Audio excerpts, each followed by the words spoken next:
Fala galera, tudo bem com vocês? Espero que sim. Espero que estejam aí se cuidando nessa fase complicada com essa pandemia no Brasil, mas tomando o máximo de cuidados aí, mesmo com uma situação tão difícil. Hoje eu vou falar sobre futebol, obviamente, né? Mas falar um pouco sobre a Copa do Mundo de 2018, que é um assunto que eu já venho comentando aqui com outras postagens, com retirando de tweets antigos também, analisando mais a fundo seleções e decidi que a cada fase da Copa, no mata-mata que eu falar, eu vou separar um jogo para analisar. Hoje eu vou falar sobre França e Argentina, para mim o jogo mais impactante das oitavas de final, ou um dos jogos mais impactantes, enfim, que vale a análise, vale relembrar ainda mais. E para vocês que são novos aqui, que estão chegando agora, se você é novo, se você é nova, enfim, aconselho que venha, dê uma olhada no perfil, dê uma olhada principalmente nas últimas postagens.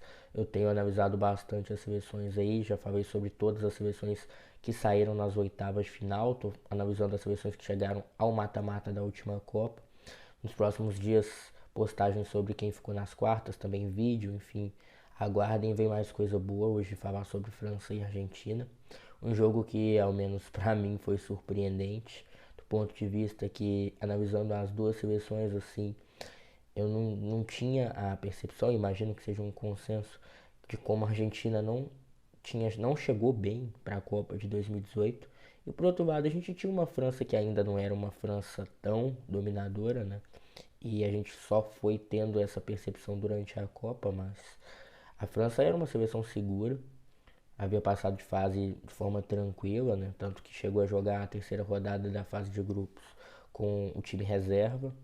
E o jogo parecia uma guerra mesmo, uma luta pela vida, né? No caso da Argentina. Aí tem que lembrar que a Argentina veio para uma Copa ainda mais complicada que o habitual, com um time que não tinha o costume de jogar junto. O São Paulo estava há pouco tempo no comando, teve uma briga interna no grupo. Não sei se vocês vão lembrar daquela discussão que teve, que o Mascherano e o Messi meio que ajudaram o São Paulo ali a escalar o time, enfim, foi um pouco complicado também. E no meio dessa crise veio esse jogo no mata-mata, um jogo surpreendente que o 4-3 talvez não tenha explicado da forma mais fiel que foi o jogo. E principalmente o primeiro tempo muito maluco, assim, né? A França já tinha um time estruturado, o Deschamps desde a segunda rodada já tinha meio que um embrião do time que ele queria jogar. Vou falar um pouco sobre as duas escalações. O campinho vai ficar logo aqui do lado, vou deixar ele aqui mais fácil para entender, vou deixar mais tempo para vocês verem também, deixar como os times jogaram fase ofensiva com a bola, fase defensiva sem a bola. A França jogou a Copa inteira, quase inteira, né? Num 4-2-3-1, meio 4-3-3, mas geralmente um 4-2-3-1, ao menos partindo dessas posições. Um time que jogava com o Matuidi aberto do lado esquerdo, um falso ponto esquerdo que vinha muito para dentro, ajudava um pouco na construção do jogo e que principalmente fazia papel defensivo, muito pulmão, né, no lado esquerdo, e sempre foi um jogador muito importante com isso. O Mbappé partindo do lado direito como uma flecha, um jogador de velocidade, e que a Argentina principalmente conseguiu sentir bastante essa característica forte do Mbappé, conduzindo bola, acelerando, rompendo muito. O Griezmann como esse jogador por dentro, no entre linhas, né? A gente chama de entre linhas, entre as linhas do adversário.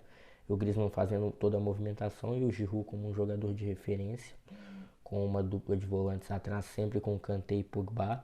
Dois laterais que são laterais meio que híbridos, assim, né? São dois jogadores que também atuam como zagueiros e que vinham jogando também como zagueiros nos seus clubes, o Lucas Hernandes e o Pavard, que exerceram durante a Copa uma capacidade de apoio muito grande. Vale lembrar, nesse jogo o Pavard faz um golaço, que para mim é o gol mais bonito da Copa, no mínimo um dos três mais bonitos da Copa. E o Lucas Hernandes também assume um papel ofensivo, porque o Matuidi é um jogador que vem muito da esquerda para dentro. Então o Lucas Hernandes ganha esse corredor e durante o jogo a gente vê que isso faz diferença.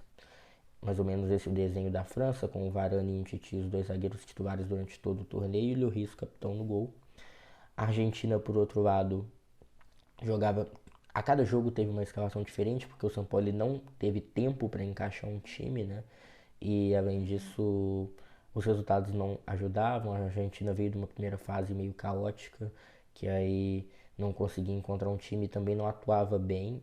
Sofreu para empatar com a Islândia, perdeu feio para a Croácia na segunda rodada, a Croácia que viria a ser derrotada pela França na final. E na terceira rodada conseguiu aos trancos e barrancos vencer a Nigéria, um time que não convencia e que não passava convicção nem para o São Paulo nem aos jogadores do que era a forma certa de jogar. Nesse jogo o São Paulo não quis utilizar nenhum dos centroavantes, tinha o Agüero, tinha o Higuaín à disposição. Vale lembrar que ele usou o Agüero nas duas primeiras rodadas, usou o Higuaín na outra rodada. Ele preferiu jogar com o Messi como um falso 9. E aí entrou com o Pavon na ponta direita, o Pavon que não vinha sendo, não foi titular em nenhum outro jogo da Copa. O Pavon foi o titular na ponta direita e o Di Maria na ponta esquerda, num 4-3-3 meio que quase um losango, porque o Messi vinha recuando, né, para jogar junto com os meio-campistas. Imagino que o São Paulo imaginou alguma coisa como o Messi do Barcelona do Guardiola, né? E aí escalou o Enzo Pérez como interior do lado direito, né, esse meio-campista de mais pulmão, de mais vigor, fazendo uma função parecida com a do Matuidi na França. O Banega como o meia de lado esquerdo, um criador de jogo e que foi importante, principalmente no jogo anterior contra a Nigéria, para fazer essa bola chegar à frente com os atacantes. O Mascherano, que é o primeiro volante dono da posição na Argentina, ao menos durante todo esse ciclo, né? E a linha de defesa atrás com ao menos alguma coisa mais fixa. O Mercado, que foi o titular em quase toda a Copa na direita, o Tagliafico, que jogou todos os jogos, atuou em todas as partidas, né, como lateral esquerdo, e a dupla de zaga com Otamendi e Rojo. O Rojo que realmente não fez um bom jogo, né, mas o Rojo foi o herói da classificação da Argentina no jogo contra a Nigéria, fez o gol da vitória no 2-1 e vinha sendo um jogador ao menos assíduo no ciclo da Argentina, né? Teve aí, né, fez uma boa Copa em 2014, teve nas Copas da América também, enfim, embora já estivesse em má fase do Manchester United, era um jogador importante. E o Armani no gol, que ganhou a posição durante a Copa. O Cabaleiro foi muito mal, o Armani passou um pouco mais de segurança. E bom, passadas as escalações, explicando um pouco como jogavam, né? O jogo começou com uma França muito forte, pressionando, saindo em velocidade, principalmente. A Argentina teve muito a bola, mas não conseguia fazer a bola passar do meio de campo, né? Então, um jogo muito travado entre a bola sair do Mascherano para trás e não do Mascherano para frente. E o jogo da Argentina muito mal executado nas funções ofensivas, à medida que a França conseguia pressionar a saída de bola da Argentina, muitas vezes fechando os lados de campo. Então você via Griezmann e Mbappé e às vezes até o Kanté vindo pressionar um pouco mais. Do outro lado você via como que o Giroud às vezes forçava, né? E o Giroud saía muito da referência para ir para um lado, para ir para o outro, para disputar a bola. Então a Argentina não tinha muitas opções e os jogadores de ponta, né, de Maria e Pavão, não conseguiam reter a bola, não conseguiam fazer nada muito efetivo. Então a partir disso a França começou a minar as armas ofensivas da Argentina e pior, porque o Banega, que era o meio-campista, que seria o criador de jogo, ficou muito imbuído de marcar o Pogba o jogo quase todo, né? Então a gente viu muito nesse esse duelo, o meia do lado esquerdo, o Banega, da Argentina, contra o meia do lado direito, o Pogba, na França, disputando uma marcação quase que individual de um no outro. Enquanto um outro plano da França era marcar o lado direito da Argentina, que era o lado forte. Então muitas vezes você via concentrados Enzo Pérez, Mercado, Pavon e Messi. O Messi buscando um pouco mais o lado direito, e aí a França, como por consequência o Deschamps organizava a defesa para ter Lucas Hernandes, Kanté, Matuidi, fechando esse espaço de entre linhas, indo para o lado direito do Messi, e o jogo ficando um pouco mais complicado a partir disso, tanto que o Messi tem muito pouco a bola, sobretudo no primeiro tempo ele não participa muito. E aí a França começa a ganhar terreno e começa a explorar muito o contra-ataque. Então, às vezes abaixando um pouco a linha, esperando a Argentina vir. E com a Argentina tendo um problema muito sério que é a defesa entre as linhas de marcação. Então, entre os 4 de defesa e os 5 de meio, né? Entre as linhas de marcação, um espaço muito grande, e nesse espaço foi onde o Mbappé fez a festa e com toda a velocidade que a gente viu, Griezmann e Mbappé um acionando o outro em velocidade chegando bem. A jogada do primeiro gol, por exemplo, é um contra-ataque fulminante, né, do Mbappé, e que também ocorre um erro de leitura de jogada do Rojo. O Rojo ele dá muito espaço para o Mbappé chegar de frente, e além dele não ter a vantagem corporal, ele não tem uma percepção, uma leitura correta do espaço, né? Então a bola que muito provavelmente o Mbappé iria para fora, ou ele não teria ângulo para buscar um cruzamento, chutar bem, o Rojo se equivoca e tenta empurrar o Mbappé antes, né, antes do final da jogada, e ele comete um pênalti que para mim até hoje é uma dúvida se ele dá o toque no Mbappé fora ou dentro da área, mas uma jogada totalmente infantil, um erro de leitura de espaço. E aí surgiu o pênalti, o Griezmann cobra e acerta, faz 1-0. A partir disso, a Argentina tenta se lançar, mas o jogo fica um pouco mais propício para a França também. A França começa a dominar um pouco o jogo. O jogo defensivo dos quatro de trás da França também é muito bom. Então você via principalmente do lado esquerdo um Titi e Lucas Hernandes negando qualquer tipo de espaço para o Pavon. O Pavon tentava muitas jogadas de fora, o Di Maria do outro lado também muito bem marcado. E a Argentina não conseguia encaixar o jogo, né? À medida que por fora os jogadores não conseguiam ter espaço para drible, por dentro o Messi não conseguia ser acionado. E aí a França conseguia ter um pouco mais de liberdade, então você viu o Pogba tendo espaço para subir nesse entre linhas, né? O Mascherano muito exposto, o Enzo Pérez muitas vezes perdido nas coberturas do lado direito, e a partir disso a França tem até chance de fazer mais. No começo do jogo o Griezmann coloca uma bola na trave, inclusive, num desses contra-ataques rápidos, que um jogador da Argentina, se não me engano, o Tagliafico faz a falta, e o Griezmann põe uma bola na trave, isso antes do 1-0. E o jogo de transição estava ótimo para a França. Só que aí vem o finalzinho do primeiro tempo, e nessas jogadas despretensiosas a França acaba deixando espaço para o Di Maria bater de fora da área. Então tem uma cobrança de lateral, um passe que vem do Banega para o Di Maria. O Di Maria tem um espaço na entrada da área, no funil, né? E consegue acertar um chute de fora da área que empata o jogo. A Argentina vinha sendo inoperante, mas achou esse gol bem no finalzinho do primeiro tempo. E o jogo vai para o intervalo no 1-1. E a leitura de jogo muda um pouco para a etapa final, né? O São Paulo ali, ele percebe que o primeiro tempo do Rojo foi muito ruim na questão de leitura de espaço, e era o setor em que a França era mais efetiva, né? Então logo no intervalo ele saca, ele tira o Rojo e coloca o Fazio, que é um zagueiro mais lento, mais alto, mas que ganha, pelo menos protege um pouco mais a área, e ele troca de lado, ele passa o Fazio para o lado direito da zaga e joga o Otamendi para o lado esquerdo. E aí ele joga o Otamendi para essa disputa com o Mbappé em velocidade. Então o jogo muda um pouco, e a Argentina nos primeiros minutos começa a ser um pouco mais incisiva e começa a acelerar muito o jogo. Então você vê muitas subidas dos laterais, o Mercado, principalmente do lado direito, começa a ganhar altura, ele começa a jogar com o Pavon, tentando ganhar algumas jogadas, e o segundo gol da Argentina surge no escanteio do lado esquerdo, que a Argentina pressiona, o Di Maria atravessa a bola, o Messi ganha a bola do outro lado, tenta chutar, só que no meio do caminho a bola esbarra no Mercado e vai pro gol. E aí a Argentina vira. Isso bem no comecinho do segundo tempo, se não me engano, com 5, 6 minutos de segundo tempo. Já estava 2-1 a Argentina. Um jogo que, repito, a Argentina não tinha tanto volume. E se você pegar as estatísticas finais, você vê que as finalizações a gol foram 4-4. As 4 da França foram gol. E as 4 da Argentina, 3 foram gol, mas em momentos totalmente dispersos do jogo.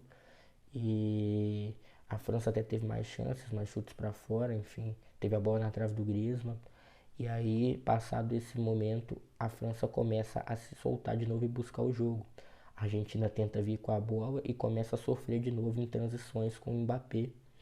E em velocidade, o Fazio também entra muito mal, né? Ele quase faz um gol contra, inclusive, um recuo errado pro Armani.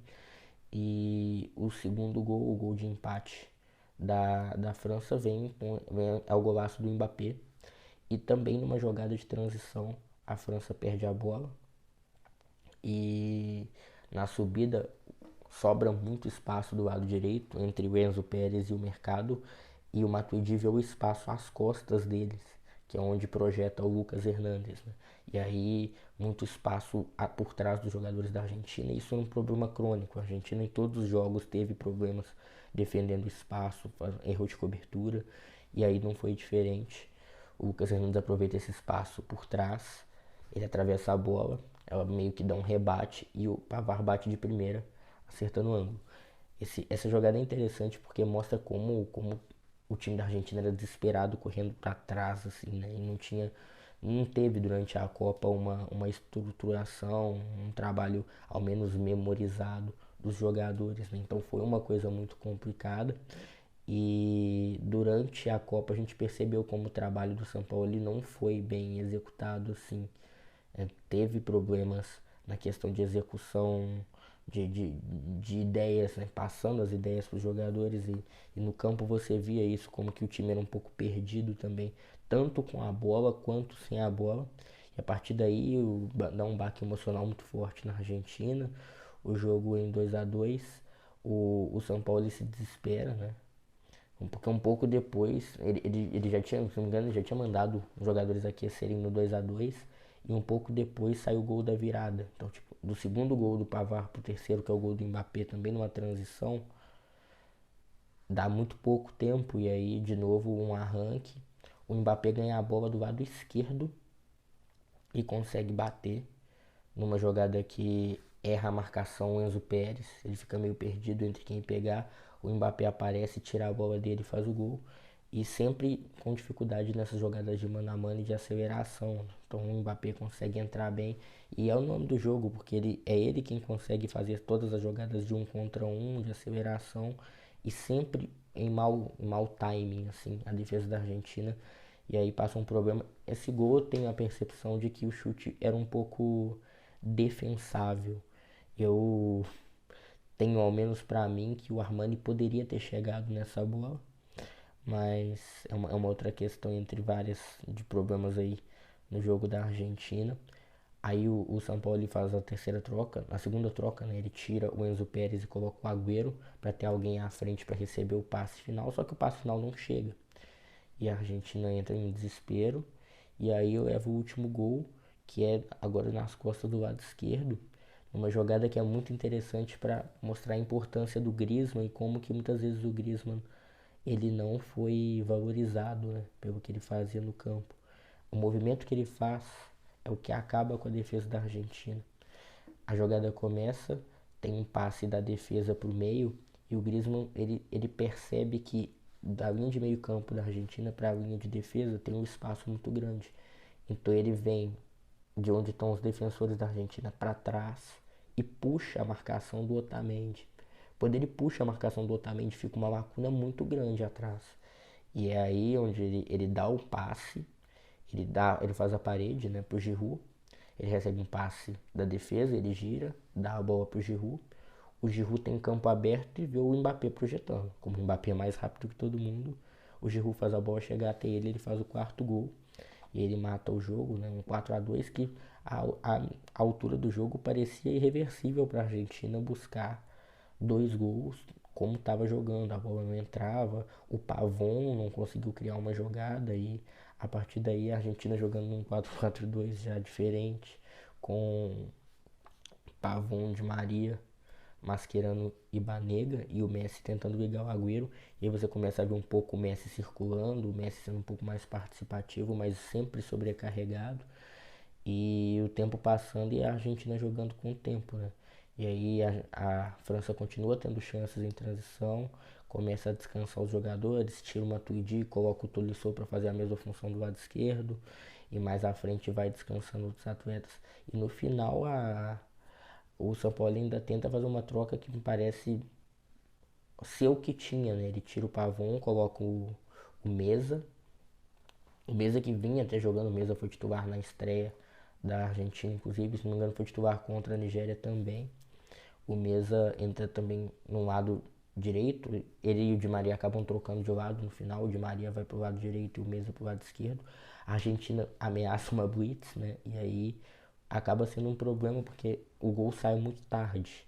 O gol da Argentina só sai aos 48 do segundo tempo.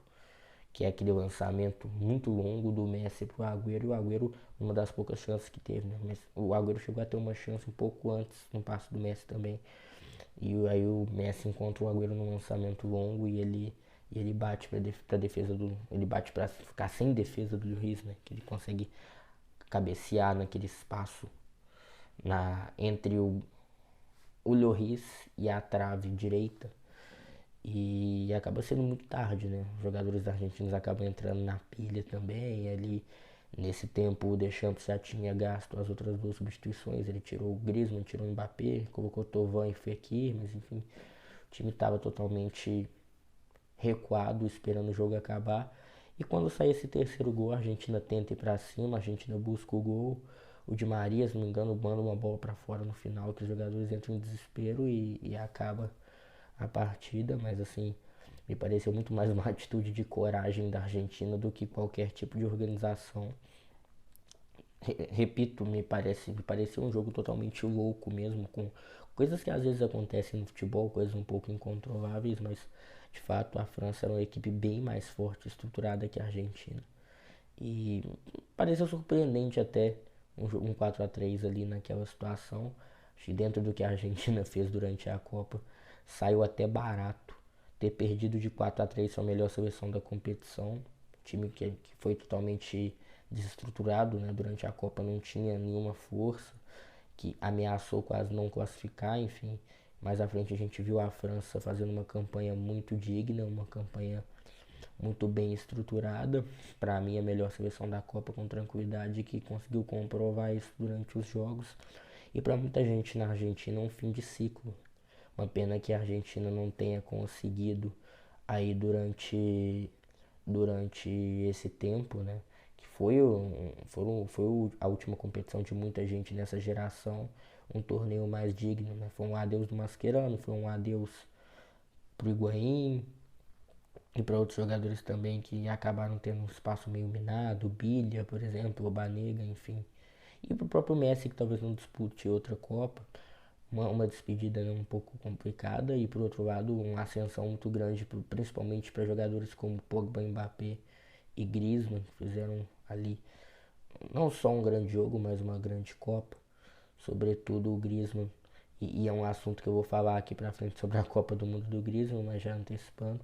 Esse vídeo ficou bastante longo. Eu realmente tenho minhas dúvidas se o Instagram TV vai aceitar essa minutagem, mas quis deixar essa análise do jogo aqui, deixando um pouco mais os detalhes, enfim. Espero ter sido bem explicativo. Agradeço bastante a todo mundo que acompanhou aqui esse vídeo até o final.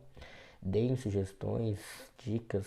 O vídeo ficou muito longo, tentar encurtar nas próximas análises, enfim. Agradeço bastante a moral de todo mundo que tem acompanhado aí, que tem curtido postagem, tem visto os vídeos. E vamos seguindo porque tem muito jogo de Copa, tem muita coisa ainda para acompanhar. Se liguem no perfil e volto a falar, se você é novo aqui, se você é nova aqui, segue a conta do Matheus em Análises, acompanha os vídeos, tem outros vídeos aqui embaixo falando sobre diversos assuntos, teremos outros assuntos para debater, que estou totalmente aberto também a sugestões e vamos nessa. De novo, muito obrigado e até a próxima.